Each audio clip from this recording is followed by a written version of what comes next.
I definitely tap into pure emotion, which is what helps me write. Like this song, for example, pure emotion helped me write this. Like, I had just gotten divorced, was trying to get my life together, couldn't in Dallas, Texas. Like, it was crazy.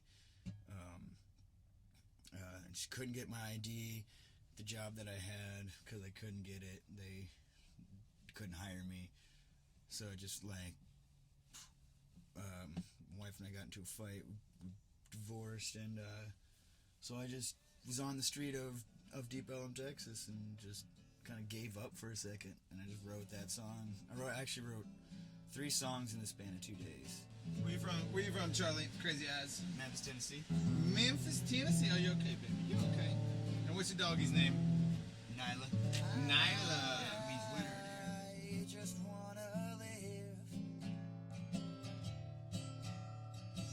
Guess it's 'cause I'm out here on the streets, yeah. And I just wanna drink, no. 'Cause it's the only place I call home, no.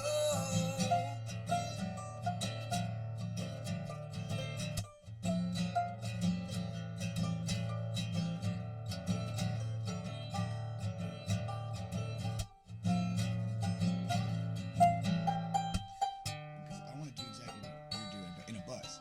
Yeah. Travel around, That's what I'm doing, dog. recording traveling kids. Yeah. And then I want to make basically not a record label, because I'm not trying to make any money. It's just like they get to record for free as long as I get to post it on social media. So that Yeah. everybody can be like, yo, dude, this is my pal, you know, because there's so many times that, like, I wish that I could listen to my friends who are passed away, or just on the other side of the country, or, Yeah. you know, maybe they got trapped in Portugal. That actually happened.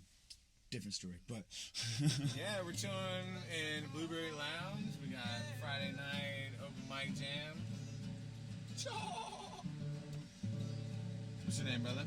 Charlie Crazy Eyes, the one, the only.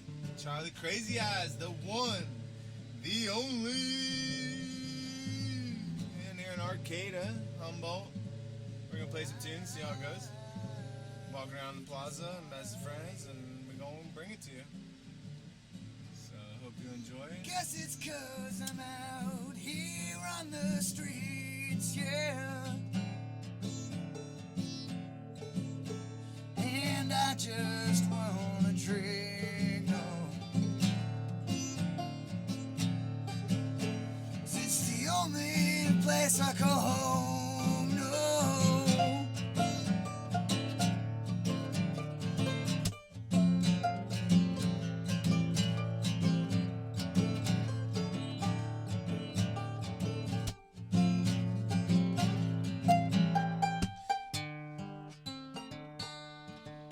I feel like my dad helped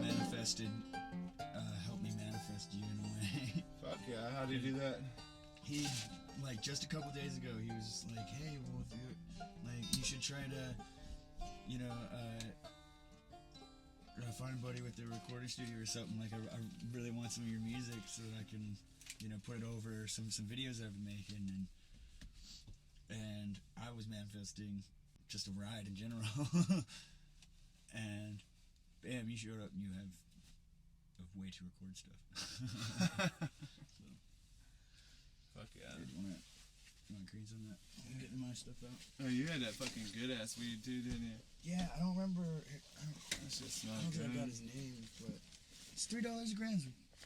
That's what he sold me. Someone posted on one of the traveler sites like, where do you live? How much you pay for weed? Motherfucking Humboldt, motherfucking free. Like, hey, thanks for tuning into the show. This is Nomad Damon here with Charlie Crazy Eyes from the Dirty Kid Circus. We got some great laughs and some great songs coming up, so stay tuned. Going down to Mississippi. I'm going down to Mississippi. Going down to Mississippi. I remember last time I went back to Memphis, I tried to score some weed, before I got back to my mom's house, and somebody was like, I just wanted a gram just to roll a blunt and shit, and they were like $20, and I straight up just closed the door in their face and just fucking left. I was like, nope, I would rather be sober than pay $20 for a fucking gram.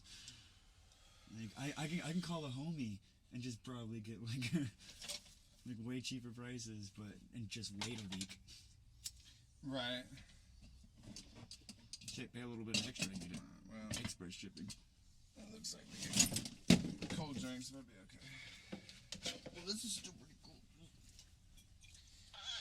Yeah, one of the things about me is Kinda, well, actually, probably not. It was on the show. I'm so blessed living here in California with my abundance that, like, when I travel, I just kind of leave it here. And, like, last time when I was in Asheville, when I was just telling you about, like, I met these kids and they were like, yo, you want to smoke some weed? And I was like, fuck yeah. And they were like, all right, cool. Let's go over here. And I was like, all right. And so I start walking. And then we keep walking. And then we keep walking. And I'm like, what the fuck? Where are we going? Like, I thought we were smoking weed. And like, we are, but fucking cops, man. And I was like, okay. And then we found this spot and we started to smoke weed and they just kept like looking over their shoulder like, and smoking weed, and it was so anxiety building. It was like, dude, this isn't, like, I'm not, and I feel like a criminal right now for fucking smoking weed. And I'm so over that. Like, that's why I don't live in the fucking East Coast, because, like, I don't want to feel like a criminal. Yeah. My whole life, though, I've been put in the criminal box just for smoking weed. Just, like, it's an interesting concept of being in the criminal box and being, like, driving and all of the things, you know. You got any songs? Yeah, man, I use a pair of players. Oh, yeah. Yeah, you see any in there? I did. Alright, we'll play one real quick. Yeah, let's play Jim.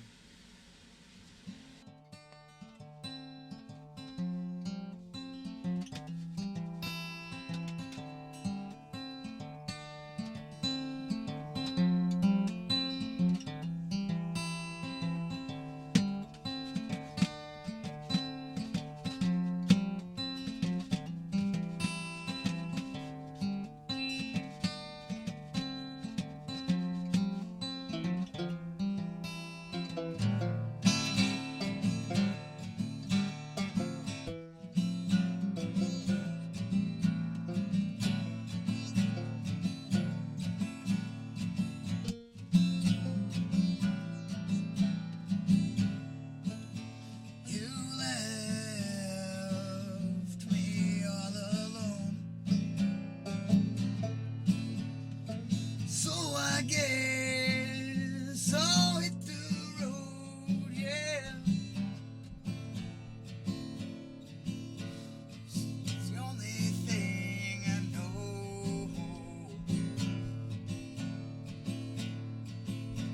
It's the only place I call home, yeah.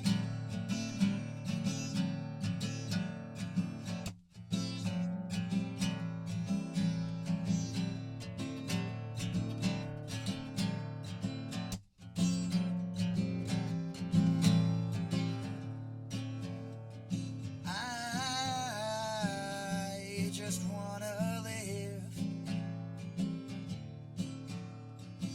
Guess it's 'cause I'm out here on the streets, yeah.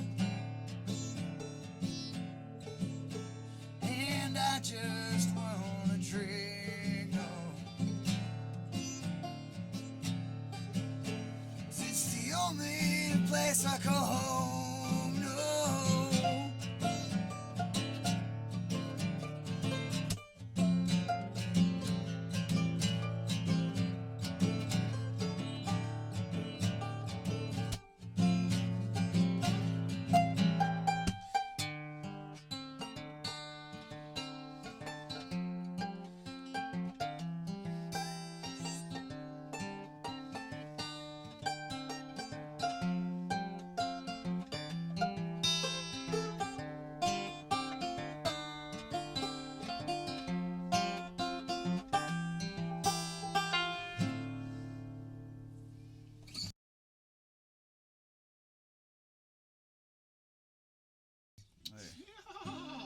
Yeah, beautiful, brother.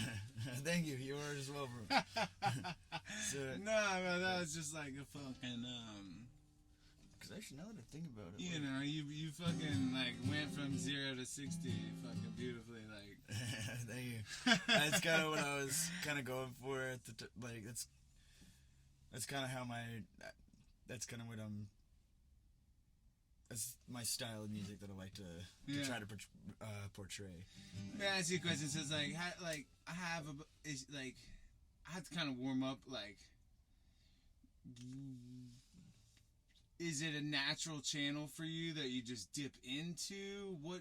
What is the flow of music, and how do you get there? Like, with writing or just playing? Just playing. All right. Just when you like. There definitely is a difference with writing and playing for me. Like, I'd love to hear about writing later. But or either one, but depending on the song, I mean, I definitely tap into pure emotion, which is what helps me write. Like this song, for example, pure emotion helped me write this. Like, I had just gotten divorced, was trying to get my life together, couldn't in Dallas, Texas. Like, it was crazy. Just couldn't get my ID. The job that I had, because I couldn't get it, they couldn't hire me.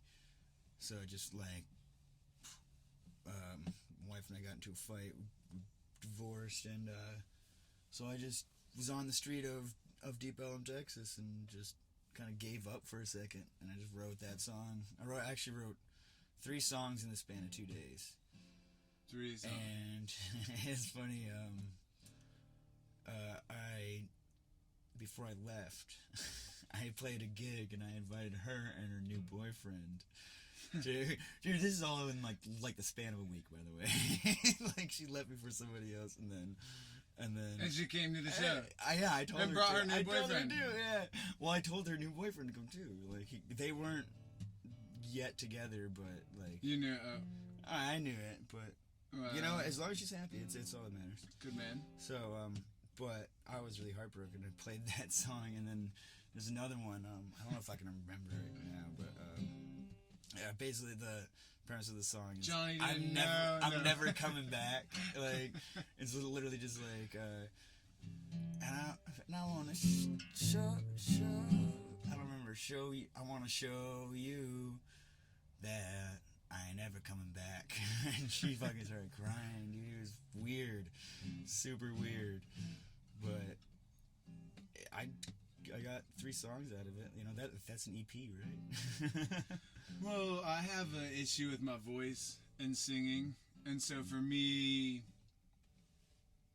the people that love my voice love it because it speaks so much about my emotions.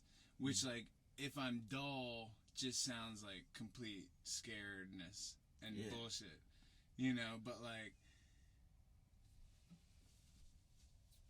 I forget where I was going, but yeah, sometimes you just gotta let go and forget that.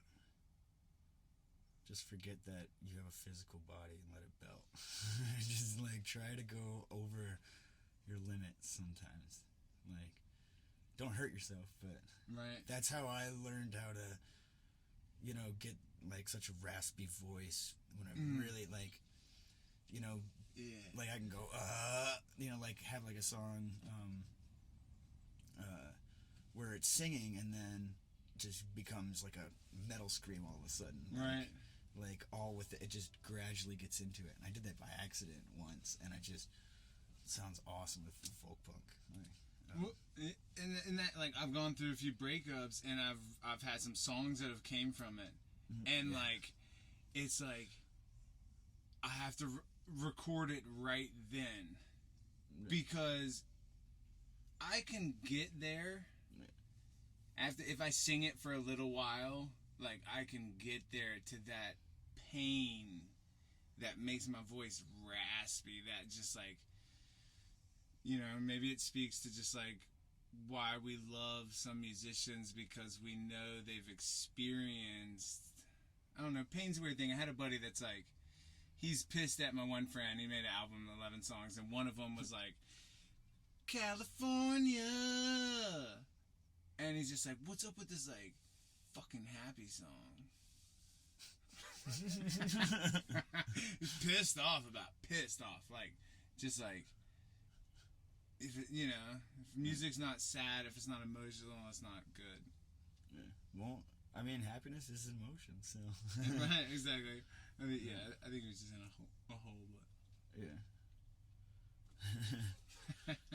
Because I get that, I mean, cause sometimes it's like, I don't understand why a band all of a sudden has a happy song. You know, like those bands that like always have that grungy or like really sad kind of sound, and they just come up with that one like, I just got laid, hell yeah, I ate bacon, like kind of, you know, all about good shit. Right. Like,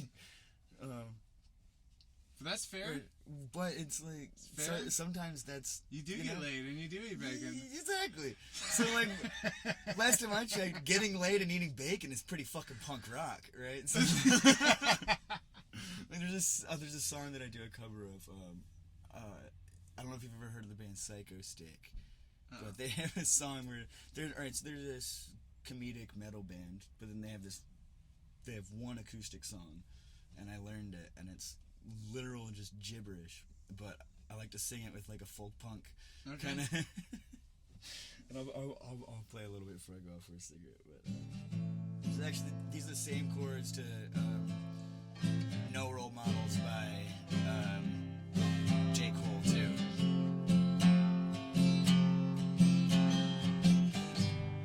So it's A minor, C, F, G. What if the world was made of glazed donuts?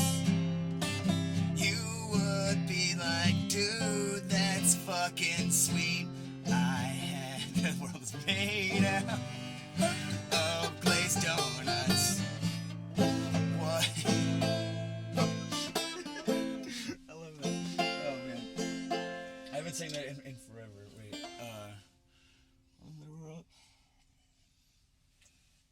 all right, let me start over real quick. Try this one more time. I would say this is a good band, so.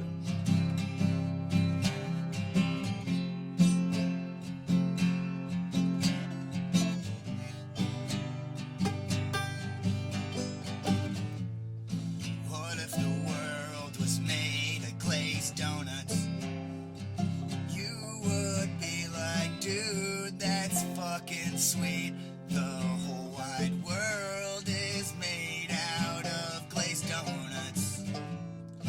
What if your face was made out of bumblebees? You would be like, dude, this really sucks. I do not want a face made out of bumblebees. What if a hot dog was your tongue? I think I fucked that one up. Hot dog is American as crab cakes. What if your thumb roared like a dinosaur? What if you peed out of your chest? What if guitars could shoot out nacho cheese? Fire ants, creamy jambalaya.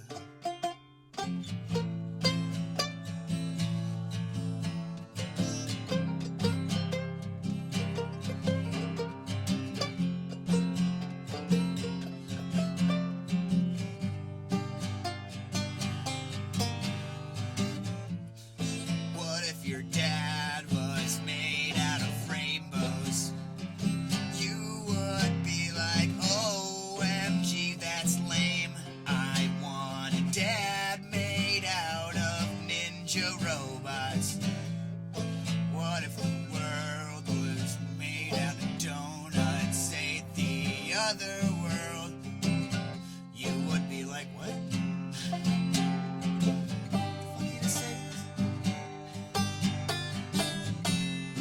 Where do the squirrels go during hurricanes? What if your butt was on your chest? What if guitars could shoot out nacho cheese or fire ants. Fire Ant ant! jambalaya.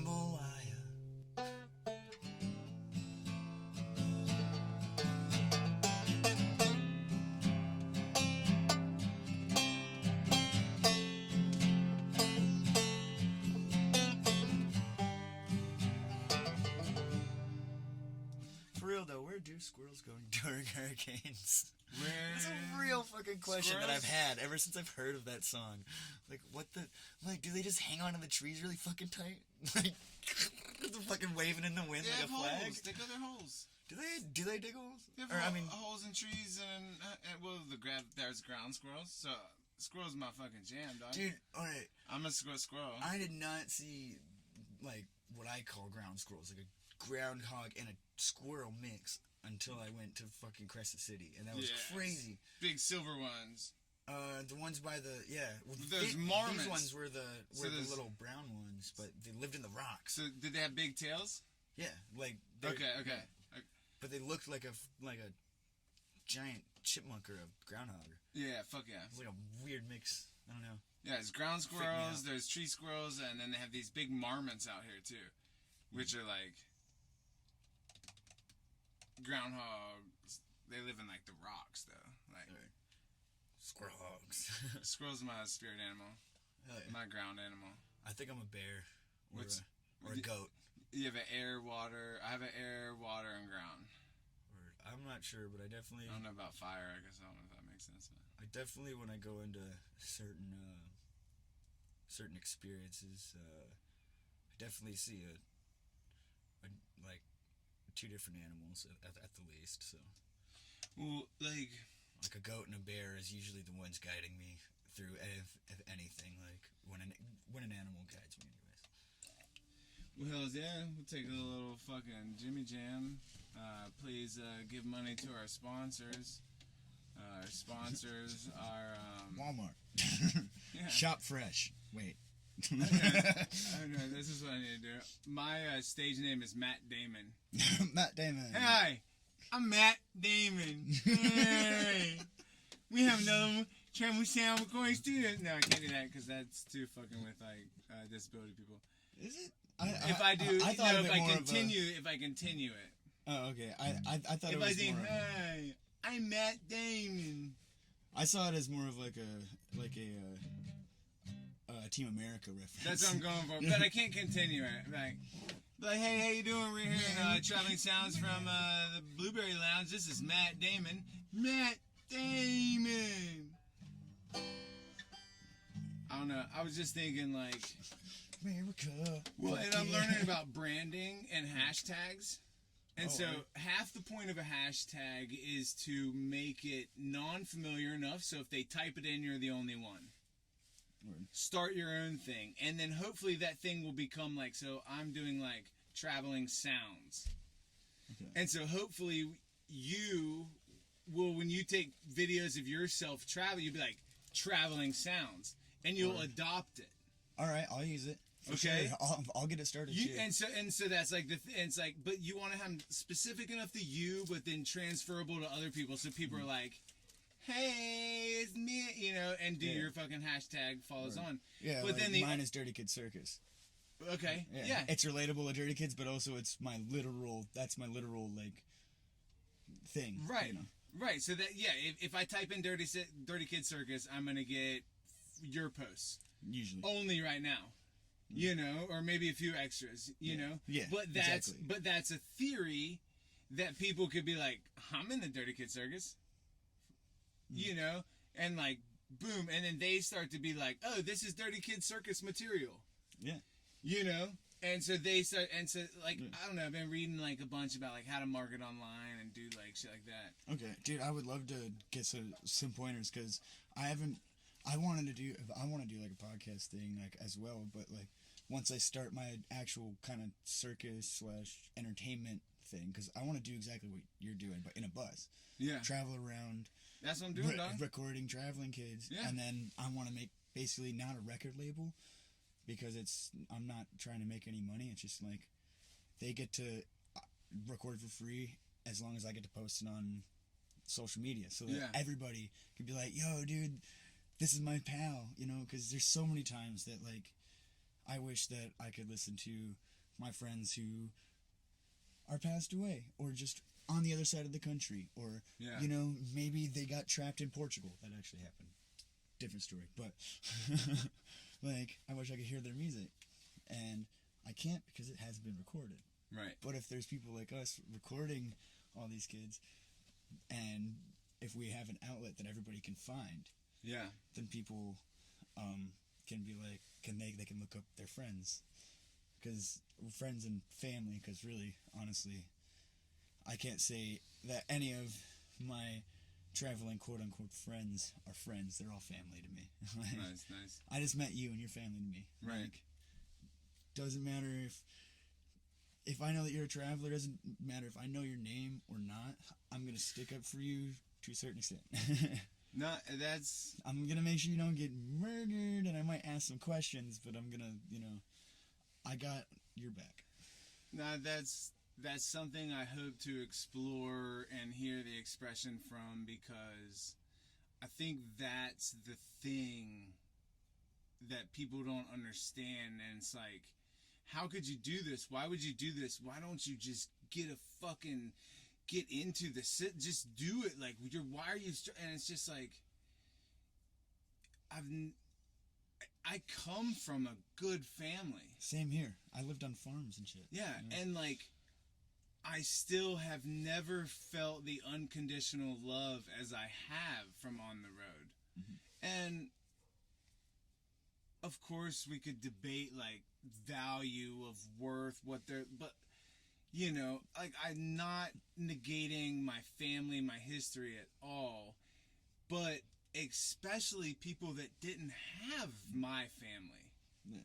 You know, like, people come from messed up places, and the comfort I found coming from my privilege only spoke to how, if you came from, how that would, like, it's interesting when people care for you, and you always judge it at first. You're like, okay, what does this person want?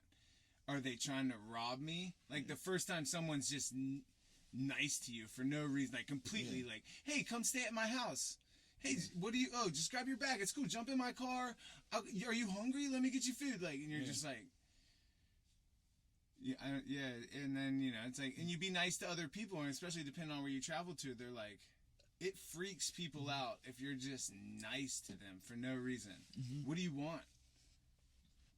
Dude, especially the other way, like you're talking about when people were talking to you on your first experience, right? Yeah.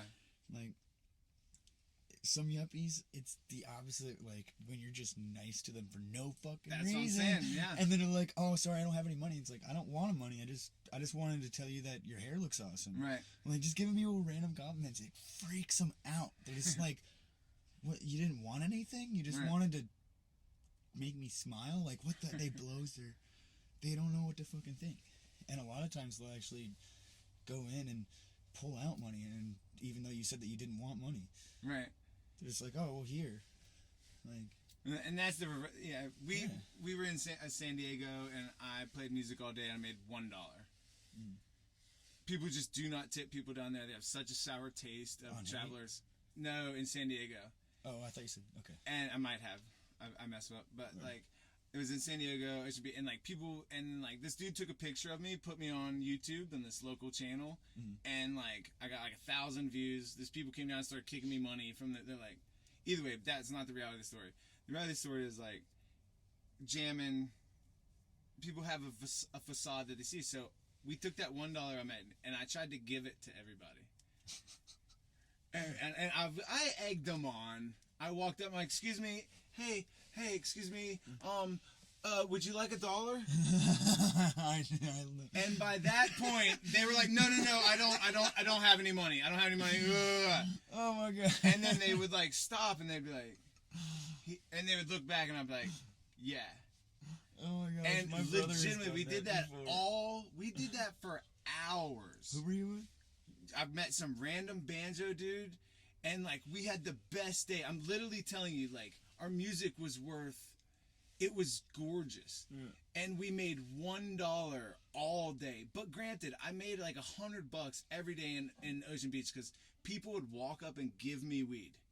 Yeah. Would not pay me for music. They give me, someone would walk up and be like, you look like a homie, and give me like a fucking half ounce of weed. Right. And then all of these people kept walking up and be like, can you sell me weed?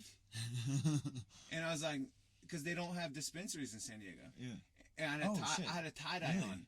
And I was like, no, I can't. I was like, but if you give me $20 for a song, there's free weed in the bucket, you know? And I would, like, put weed at, like, a gram in my little thing. And they would open it up, and they'd, like, pull out, like, half and be like, is this okay? I'm like, yeah, half a gram for $20. Okay. If it's okay with you, it's okay with me. Oh, man. I'm sorry. You know? Yeah, I mean, you gotta do what you gotta do. I mean, they could have asked for more. I would have given them more. I learned in South California to say double, whatever it is, just like, and let people pick up their own prices, because, like, I'm not selling it. It's free. You just gotta kick me down. Fucking, you know. Right. But, like, I made it's donation weed. I made $100 every day down there playing music, but I made $1 a day from playing music. And I had nothing. I had no weed. People would walk up, like, this one dude walked up and he's like, gave me the weed. The dankest nug I've had. Before I could even make it to my van, I was like, ooh, I'm taking this to my van right away. And I started, like, walking quick, and before I got there, someone stopped me, and they were like, hey, you sell me a $20 gram? I'm like, oh, fuck. I don't know if you could hear that on there, but I don't know if you can hear the face slap that I just did, but ow. I was like, fuck, I can't. I just fucking face palmed so hard. I can't not sell you a $20 gram. I can't not do that. Do I want to? No, not at all. I'm not here to sell you weed. You're better off going to, like... But they don't have dispensaries. God, I know. Wait, oh, San Diego has a city ordinance or some shit. It's like, we love the black market. Hail San Diego. I mean... Love that shit. Stupid. Yeah. Stupid. Well, number one thing... But you can own weed there, right? Yeah, it's legal, you just can't sell it. There's just no legal place to buy it. I could be wrong. Type in, tell me if I'm wrong, but when I was there 2 years ago, I was pretty sure that, like, and there was just a lot of foreigners just, like, coming down the beach just like, hello. And there's, like, they want $20 gram. And honestly, if you're on vacation, you came with money. So it's like, yeah, like, you know, that's what I learned. Tell people $20, and if they're like, what? I'm like, I was just kidding. Yeah. $10. They're like, what? I was just kidding. 5. They're free. It's free for you. No, no, 18. All right, fine. 17. No, I'm just kidding again. 15. Just keep going down. So now you're getting into Kirby talk. So Kirby vacuums, what I used to sell door to door, and statistically speaking, can I smoke a cigarette real quick? Yeah, I'll finish with this. All right. Statistically speaking, people buy on the 6th no. After they say no 6 times, they feel like a winner. So, a lot of people, it's like we start at 2,400, and some people be like 2,400. How about 1,400, 1,200, 1,100? But if you go 2,400, 2,350, 2,325, 2,300, 2,250, wherever it is, wherever you end up after 7 offers, statistically speaking, people buy. Huh. They beat you down enough. They had enough no's to feel like they're the winner. And that was what, like, learning how to actually make money off sales was like learning how to give them options, which were fucking not options, but just slowly making them feel like they're beating you and down enough until they'll be like, yeah, got this motherfucker. All right, take a break. All right. Grandma got big corn, good. So, my grandmother used to play, what's it called? It's a mountain dulcimer. Oh, nice. You know, the 3 string. Oh yeah, my grandma had one hanging on the wall, so I never heard her play it. Yeah, for all you who don't know what a mountain dulcimer is, fucking Google it. No, I'm just kidding. I'm just kidding. It's a 3-stringed instrument, usually tuned. I think it's D. What's a 5th from D 4th or something? I don't know, but it's DC Moore. It's I kind think of it's DC Moore, no? maybe. No. Dulcimer? Wow, that went right over my head. But no, Don't judge me. but no, it's basically the first two strings were a banjo, and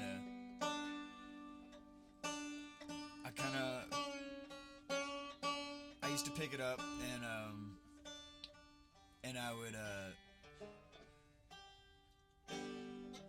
I used to pick up my grandma's Dulcimer and I would just pick around, you know, kind of.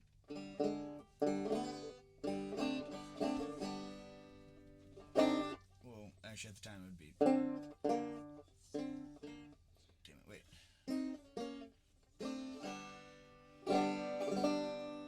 Sounds something kind of like that. I guess I can't do it, but basically, I came up with this the first time I ever picked up a banjo, just because I had played around on a mountain Dulcimer, but So like slide style.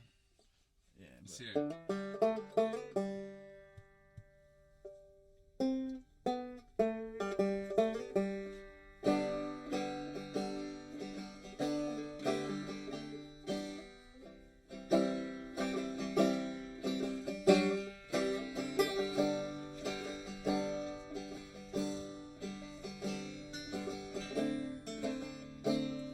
just the first part is what I learned, and then I just asked what some chords were. And then, when I got my banjo, I actually ended up writing a song out of that exact riff. Okay. And it's a little bit faster, but it's a...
things that I wanted to play, or one of the reasons that I wanted to play banjo so much was because G is just open. Yeah. So it gave me a chance to smoke cigarettes. And like I always loved that like open G because a majority of my songs have G in it somewhere. Right.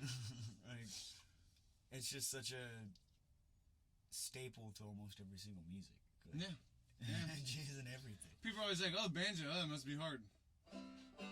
I'm like, well, it's 4 strings instead of 6, and it's always in key. But yeah, sure, it must be hard. It's easy to learn the chords and stuff, but getting the actual like, hammer claw or what you taught me earlier today. What is it, flat picking or something like that? Well, I sounded like that. flat pick earlier, but no, I've never heard of anyone that flat picks a banjo. That's why I'm gonna be the first. Billy Strings, I'm coming for you. Have you ever made a lock squirt on your face? No, you're not an anarchist. Damn it. You caught me. You caught me. Fuck. Okay, so anarchist communist. Oh, fuck. Okay. That's like, I'm a fucking short, tall guy. No? I'm like, I love everybody as long as they don't come anywhere near me. I'll just make it long story short, because I hate talking about politics, but basically what I believe in is not a centralized government, and that everybody should get basically, this land is my land, this land is your land, this land's that guy's land, that guy's land over there. I think this is all of ours. We shouldn't have to have a piece of paper that says this is my land. Like, we should just be able to build a house wherever and go wherever, pretty much wherever we want.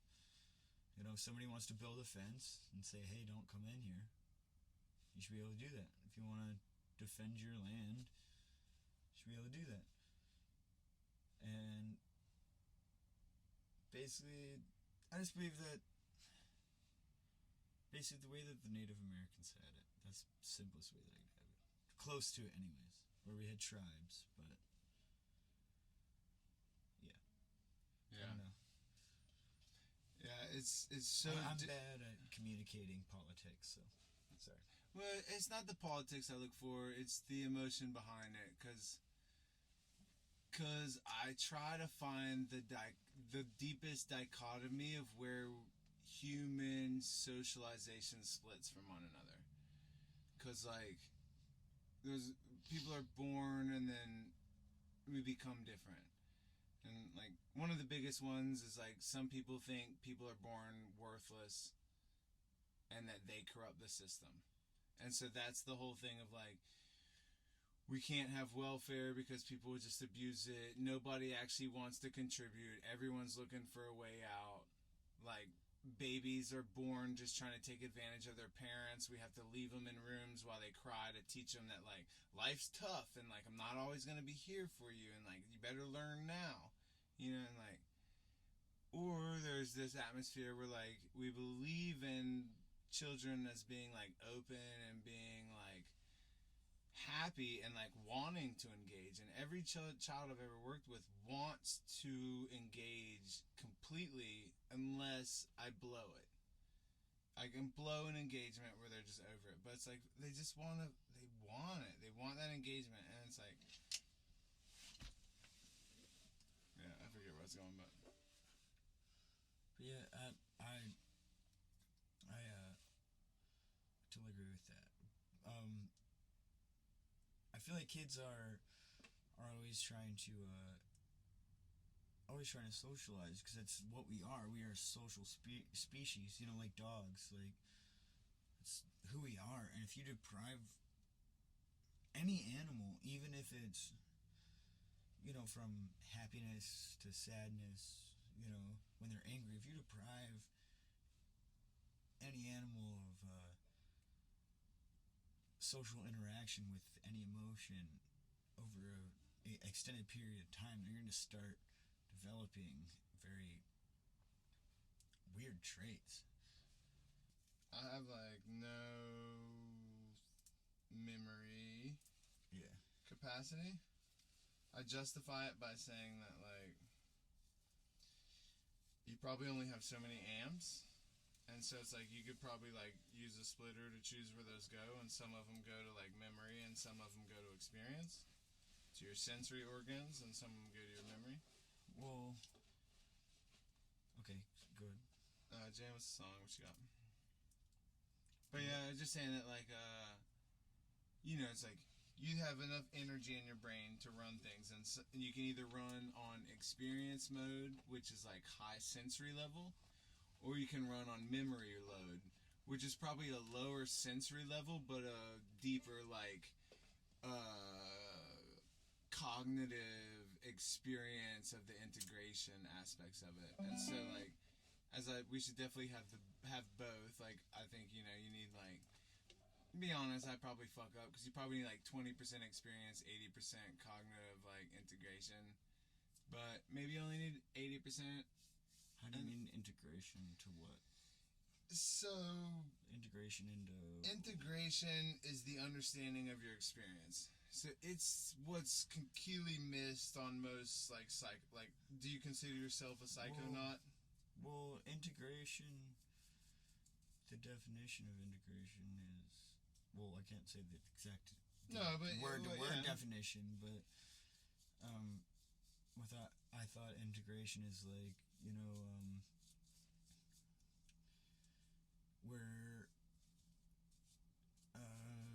in layman's terms, the best that I can explain it is that it's like when you merge with something bigger. Yeah. Well, then I wouldn't say it has to be bigger. Mainly it could be technology. Less. Could it be less? I don't think integration means embetterment. Can I Google it? Yeah. Please, always Google. I would say that integration, normally you wouldn't integrate with something better, but I would say it's combining two things. To integrate, no, you're kind of right there. To integrate is not to change, it's to imply yourself into something bigger. Not better, but bigger, but more fluent, more influent. Got you. So, like, yeah, so better, I think I understand what you're saying by better is, like, because you're not changing it, you're not controlling it, you're not breaking it off, you're making it better. You're making... That's basically... But, yeah. Alright, so wait, real quick, I want to do a gag for this, Hey, wiretap? Check your internet connection and try again. Because Google is always a fucking wiretap, so I was trying to make a joke out of it. So I used to do this thing when I travel with people. I say best favorites, least favorites. So when we part, I'd look at you and I'd say, hey, can you tell me what's your most favorite and least favorite thing about me? Word? Hell yeah. I like that kind of shit. And the thing is you don't know me enough to be scared to not tell me the truth. And anyone that invests in you and they're like, I'm going to see you tomorrow, will fucking lie to you. Because they're invested in whatever... or maybe they won't.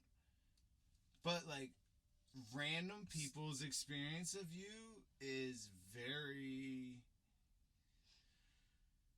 shocking at times. But, like, it's a reality check that maybe you don't believe them. Because, like, fuck this person. Like, they're not from my understanding. Like, why would they... But it's, either way, it's always a perspective worth listening to. It's least favorites, best favorites. This is what I normally, like, when I'm on the road traveling, I meet that. And I normally, if I hang out with someone for too long, I get scared too. But it's my quickest experiences that I love that from, because it's like, and people told me is like, I turn conversations into my experience. Word. All right. Whoa.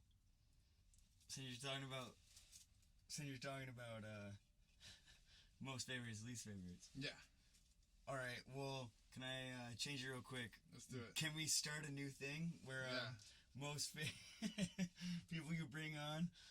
All right. Most favorites, least favorites. Yeah. Can we do that? All right. Let's do it. All right. So, we'll just do stuff that everybody knows, so that you know the. Well, but it's viewers. It's most favorites, least favorites about you. Well, all right. It's personal. It's like my experience with you, and I'm gonna tell you what I hated about it. not hated. Hate's a strong word, but at the same time, it's like most disliked. Yeah, but I mean, I'm sorry, I took it off. No. No, you're totally fine. We just know that if you say hate, it's not in a real way. You know, it's right. It's in a joking way. Right. You know, because trust me, you would know if I would say hate in a real way, like which it's a good does reality. not happen. Like you can make a bigger one if you want a bigger. Yeah, I probably should take a little bit, but it's up to you. I trust your judgment. So, but what I was suggesting was like bringing up random fucking most searched. Most searched what? Bad words? No, just whatever comes up or whatever. Yeah. Okay. I don't know. I was just suggesting stuff. I like suggestions. I didn't really quite big, understand so. it. Oh my god. Call the MT. Oh man, the DMT. Well, I do have some DMT. I'm trying to get a Narcan pen now. Oh fuck. And I just talked to someone tonight, and they told me about a local group that does Narcan pens. Dude. And we're working on creating a movie, and it's all about like what people claim to be suicide, but it's really overdose. And the point of it, we're gonna try to raise $10,000 for if you guys know a good organization that you want to promote, let me know. But like, I don't know, you think about like how can you save homies' lives, and like I'm not here to change anyone's reality because like I don't know any better, but if you do drugs you should own a Narcan pen. And even if you don't, if you know somebody who does do drugs, if you are around somebody who does do drugs, you should own a Narcan set. Yeah. Can I continue on this? Please. I actually have. This is actually a really good subject. Well, I can't say good, but I know a lot about this. I never did drugs. You can doubt me all day fucking long because I have dreads and all that shit. But I had a med kit. And it was stuffed full of Narcan because I was constantly around people who were doing dumb shit and needing that shit. I had a whole blue bag the size, almost half the size of my fucking dog, full of primarily Narcan for you awesome people.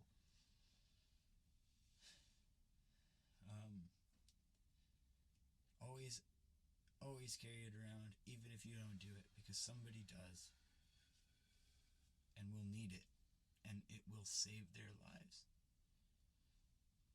Literally brings people back from the dead. I had a guy sitting where you're sitting 3 nights ago. He fucked up at a party and smoked some shit he shouldn't have, and he died in 10 seconds.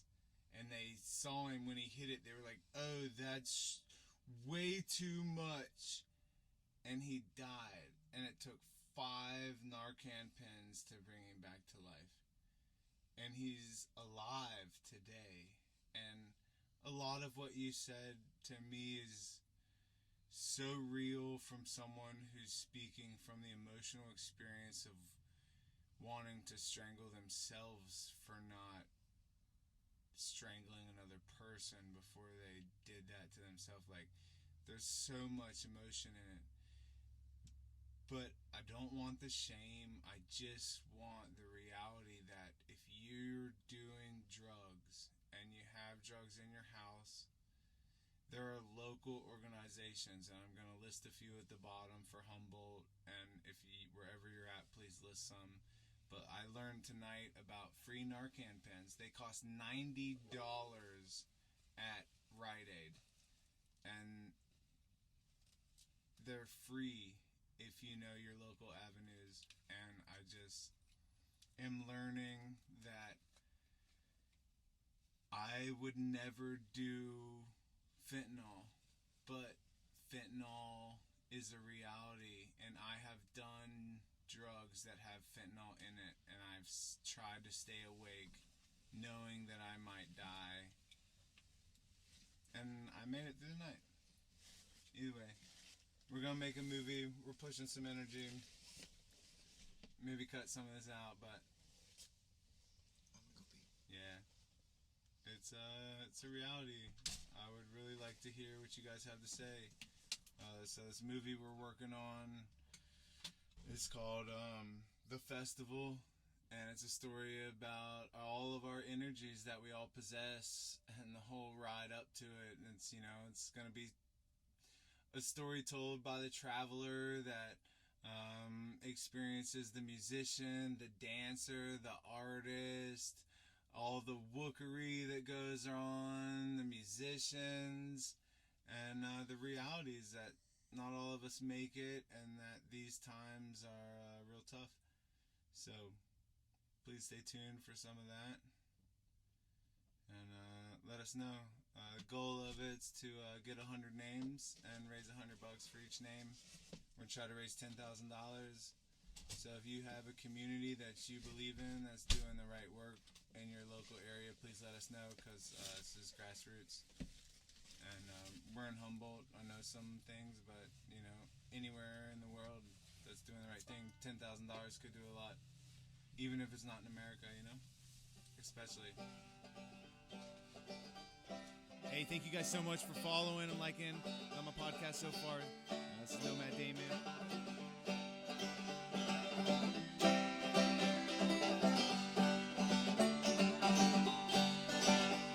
My dreams are old and buried. Sometimes I wish the sun would just slow. When God calls me to his kingdom, I'll take all you sons of bitches when I go.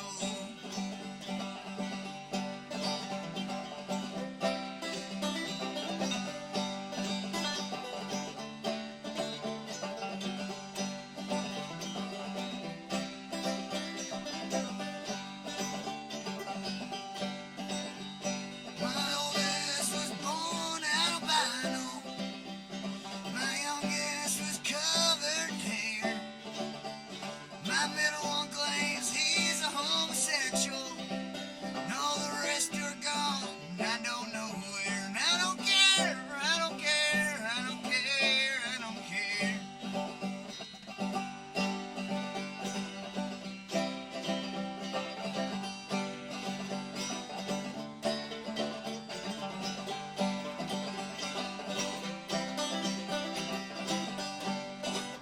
One more time, here we go.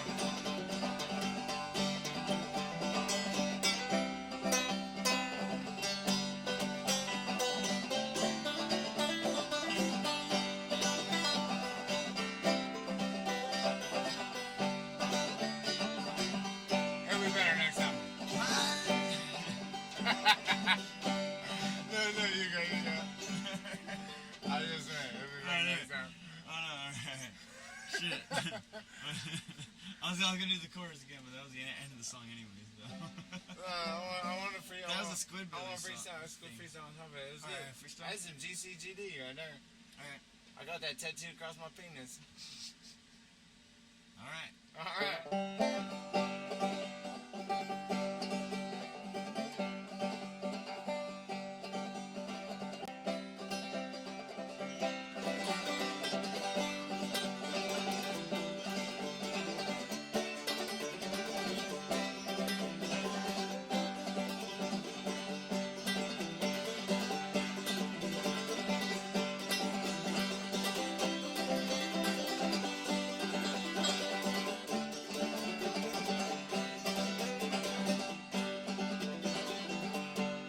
I lost track.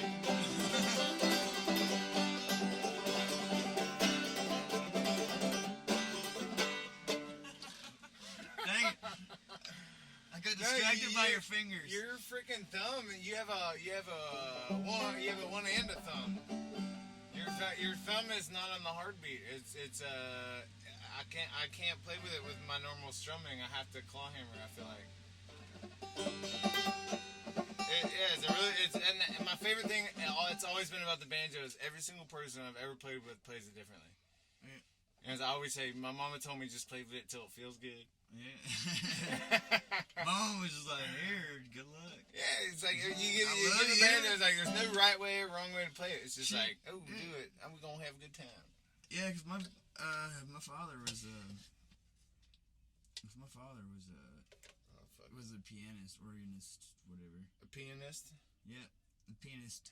I mean, pianist. He was the strongest pianist in he the was whole... a pianist. I mean, a pianist. In the whole dumb choir. No, people inquired around the city to be a pianist near him. Yeah. Anyway. And I was always inspired by him to play music. Like, my parents were just almost forcibly shoving keyboards in my face, like, as a young kid. Well, that's like, cool. In a good way, though, you know, it was like, I was young, and it's they were better than like, a real here, pianist. like, instead of a fucking race car, here's a piano, like a little kid piano. What do you think says, like, I think a lot of people that go through that, like, have the rejection, because, like, I was a very rebellious child, so it's like, anything my parents would have told me was good for me, I would be like, fuck no, fuck that. That's not cool. Yeah. What do you think? You just found in touch with music? How old were you? You were so young enough that you just, like, grew that? Since I can remember. They just kind of just threw it in front of me and was just like, here you go. They gave me a bunch of other toys. They gave me choices. You know, I was able to get whatever, you know, almost whatever I wanted. May I hit that again? Oh, yeah, it's about done. Let's roll another one. Sorry. Oh, no, you're good.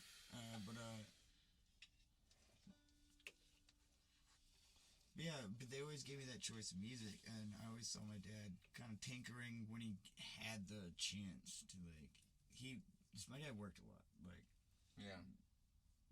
day at sun up, sundown, pretty much, like, and so did my mom for a good minute. Memphis. Where's Memphis? I was born in Michigan. Michigan, okay. So this is in Michigan. They, like, very, very young, and, you have another paper? Yeah. And, I just remember always having a toy piano in front of me. Do you know how to play piano? Do what? I have a piano up there, if you know how to play one. Yeah. I can play almost any instrument you put in front of me. I got like 16 instruments in this vehicle. I could probably play I have a tambourine. Dude. Tambourine. I'm a tambourine master, dude. Everyone needs to be involved, dude. I am better than fucking Pat Benatar. I don't know. You sound like one of those people who's like, I have this keyboard I carry around with me the whole time. I play it probably like freaking 4 hours in the last year, right? But like, once in my life, this guy's like, I kind of play. And we were like, morning after sweet party, and it was like, well, I'll go get it. You kind of play? He's like, yeah. I just gave it to him. It's like, he knew every song you could think of. Like, I'll carry that thing around for another 5 years just in case I get another guy that's like, I kind of play. I'm like, oh, I'll freaking hike half a mile, because my freaking vehicle is in Tahoe, so it's like, yeah. The living room from the car parking lot's like a 75-foot difference. Yeah. Homie fell off the porch at this party, 45 feet. Oh, smashes the ground. Just jumps up, like, falls off, smashes 45 feet. I've had back surgery, bro. If I would have even seen that, I would have probably farted so hard I wouldn't be able to walk. He was fine. So drunk. Kids. Fucking kids these days. Oh, fuck. Paper, though. Did you give me one? No. Oh, shit, no, I didn't.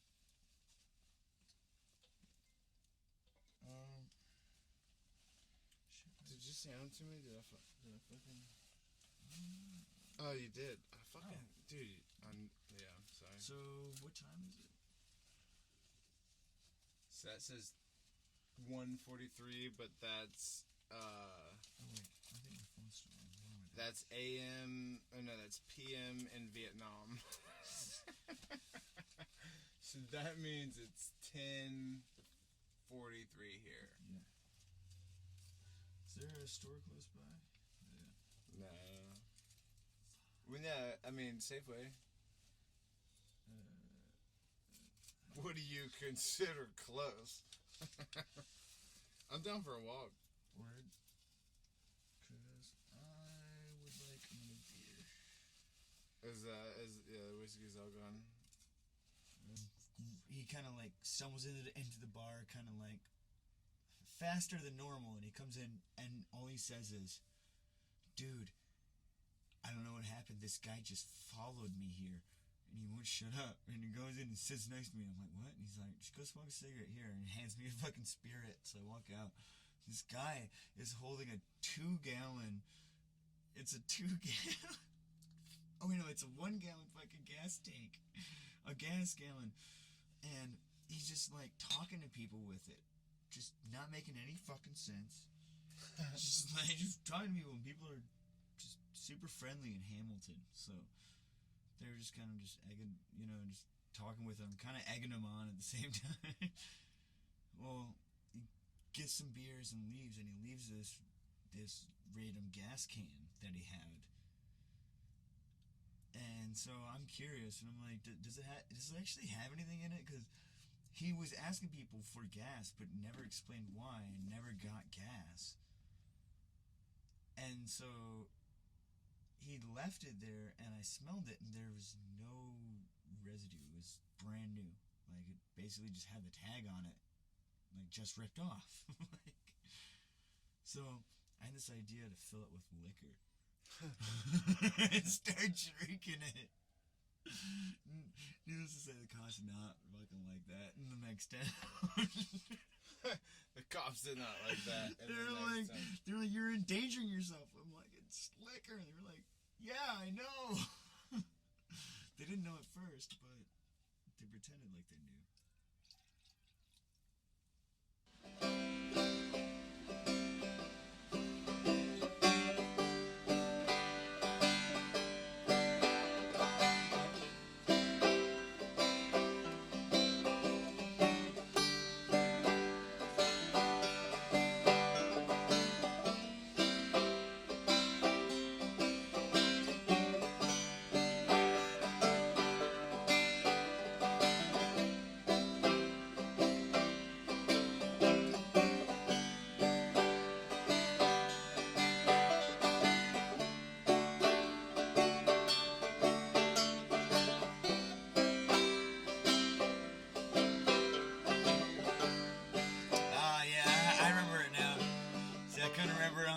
Because I wrote it on a banjo. So I think.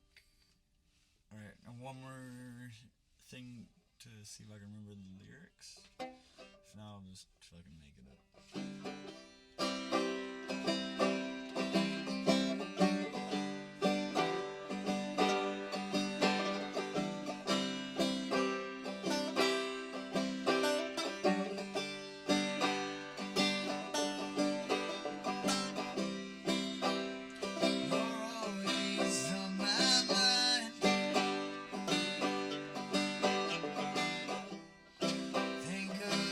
You all the time.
right, thank you guys so much for listening to the show.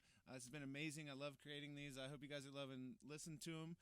Please send me links of artists that you want to get on the show. If you want to get on the show, send me a message. Getting ready to leave Humboldt. I'm going to be traveling all the way through California, down towards Slab City into Baja. So if you're anywhere on the West Coast, south of Shasta, it's possible. Let's link up. Let's do something. Make it happen. Traveling Sounds, Blueberry Lounge. We're all wandering artists out here just painting the world, making it beautiful. Nomad Damon. See you guys next time.